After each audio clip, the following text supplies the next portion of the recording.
अब किसी को ऐसा लगेगा कि मेरे लिए फायदेमंद है, हाँ ठीक है। अमाउंट जो हम बोले उसके हिसाब से 20,000 मिलेगा, ये तो एक एग्जाम्पल है, नहीं, एग्जाम्पल के हिसाब से आपको चीजों को क्लियर करना होता है। एग्जाम्पल के हिसाब से हम लोग उसी को एकदम उतने पर ही लिमिटेड नहीं हो जाते हैं, समझ रहे मेरी बात। अभी अगर किसी, अब तुम ये सोचो, मैंने टाइम पीरियड बता दिया 5 साल, इसीलिए जैसे इसके मुंह में आया कि थोड़ा बहुत फायदा है, कुछ खास नहीं है। लेकिन आप सोचो कि अगर मैं ये बोल दूं कि अभी जस्ट अभी आज के डेट में मई के महीने में 2025 में हम एक डिवेंचर इशू कर रहे हैं जिसका ओरिजिनल प्राइस है 1 लाख,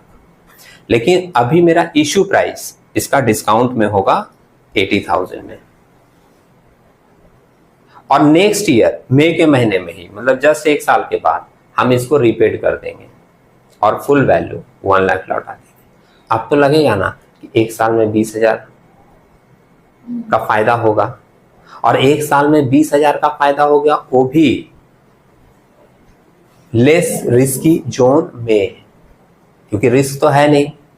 कि कंपनी का प्रॉफिट होगा कि लॉस होगा या क्या होगा, ये मेरे को सोचना नहीं है। बोला गया अगले साल मई में हमको मिल जाएगा, मतलब अगले साल मई में हम 99% सोच के रह सकते हैं कि मेरे को मिल जाएगा,